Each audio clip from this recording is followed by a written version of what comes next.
नमस्कार. धक्कादायक बातमी समोर येते. 37,000 लिटर विष जवळ्यात हप्तारा सुरू होता का? सांगोल्याच्या सर्वात मोठ्या बाजारपेठेत अजिंक्य राणा सेंटरमध्ये केमिकल युक्त दूध जप्त, 15 लाखाचा माल नष्ट. पाहुयात सविस्तर.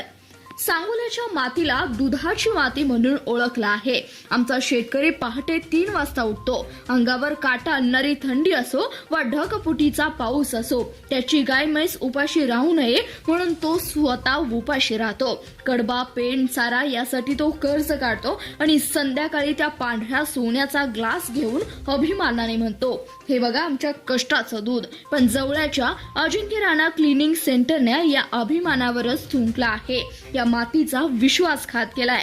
अन्न व औषध प्रशासनाच्या धाडीनं जे समोर आलं ते ऐकून अंगावर काटा येतो. 37,532 लिटर दूध नव्हे सर, ते केमिकल युक्त पाणी होतं. SNF 0, फॅट 0, पण युरिया, डिटर्जंट आणि न समजणारी पावडर 100%. 15 लाख रुपयांचा हा माल गटारीत सोडण्यात आला. चांगलं झालं, पण एक प्रश्न आहे. आमचा ग्रामपंचायतीच्या नाकाखाली हे सुरू होतं. तहसील कार्यालयाला माहित नव्हतं का? जवळ येथे इतर अवैध धंदेही जोमात सुरू आहेत. त्याचा हप्ता घ्यायला पोलीस ये-जा करीत असतात. मग त्यांना हा 15 लाखाचा पांढरा दरोडा दिसला नाही का? की दिसला आणि दुर्लक्ष केलं, की वरून फोन आला म्हणून सगळे गप्प बसले? विचार करा, या अनेक दिवसात किती लहान मुलांनी हे दूध पिलं असेल. शाळेतून आल्यावर ज्याला आईनं दुधाचा ग्लास दिसला असेल, किती गरोदर मातांनी त्याच्यावर आपलं बाळ वाढवलं असेल, किती आजारी माणसांनी डॉक्टरांनी दूध प्या, ताकद येईल म्हणून सांगितलं असेल, आणि आम्ही काय पाजलं? विष, ग्लो पॉइझन. देवाच्या पूजेसाठी, सत्यनारायणासाठी, बारशासाठी, लग्नासाठी जे दूध वापरलं ते सुद्धा भेसळयुक्त निघालं. गोमातेतला माता मानणाऱ्या या देशात तिच्या दुधातच डिटर्जंट मिसळलं. त्यापेक्षा मोठा अधर्म कोणता? यापेक्षा मोठं पाप कोणतं? आणि आर्थिक बाजू बघा. शेतकऱ्यांकडून 40 रुपयाला दूध घ्यायचं, त्यात पाणी आणि केमिकल कालवायचं आणि 400ला ब्रँडेड म्हणून विकायचं. प्रामाणिक शेतकरी आत्महत्येला बळी पडतोय, कर्जाच्या बोजानं दबतोय, आणि हे पांढरे दरोडेखोर बंगले बांधत आहेत, गाड्या घेत आहेत. हा कुठला न्याय? हा कुठला अर्थकारण? सामान्य माणसाच्या तक्रारीला किंमत नाही का? जवळा येथील सांगोला तालुक्यातील सर्वात मोठी बाजारपेठ आहे. शेतकऱ्यांचा माल इथेच येतो.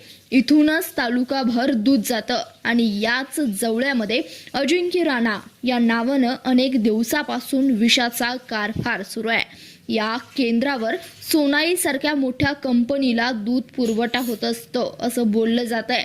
मग प्रश्न पडतो, मोठ्या कंपन्यांची क्वालिटी क्लिक यंत्रणा झोपली आहे का? की त्यांनी स्वस्तात माल मिळत होता म्हणून डोळे झाकले? आज जर सोनाईच्या पॅकेटमध्येही भेसळ निघाली तर जबाबदार कोण घेणार? शेतकरी की कंपनी? जनतेचा विश्वास ठेवायचा कुणावर? दुसरा प्रश्न राजकीय आश्रमांचा. विनापरवाना वीज कनेक्शन कसं मिळालं? महिन्याला लाखाचं वीज बिल येत होतं, पण रजिस्ट्रेशनमध्ये नाव नव्हतं. मग हे अजिंक्य राणा कोणाच्या आशीर्वादाने चालत होतं? कोणता नेता पाठीमागे उभा आहे? या सगळ्यांची SIT चौकशी झालीच पाहिजे, नाहीतर उद्या दुसरा राणा उभा राहील. फक्त केंद्र सील करून आणि दूध नष्ट करून हा प्रश्न सुटणार नाही. आज सांगोला तालुक्यातील तमाम शेतकऱ्यांची मागणी आहे, या प्रकरणी मकोका लावा, कारण हे देशद्रोहांपेक्षा कमी नाही. हा सामूहिक खून आहे. जबाबदार अधिकारी निलंबित करा. ज्यांनी अनेक दिवस डोळे झाकले, ज्यांनी परवाने दिले नाहीत, त्यांची नावं जाहीर करा. सांगोला तालुक्यातील प्रत्येक क्लिनिंग सेंटरची DNA टेस्ट करा. कोण प्रामाणिक आहे आणि कोण राणा आहे ते समोर येईलच. भेसळीच्या मालाला विकत घेणाऱ्या कंपन्यांशी चौकशी करा.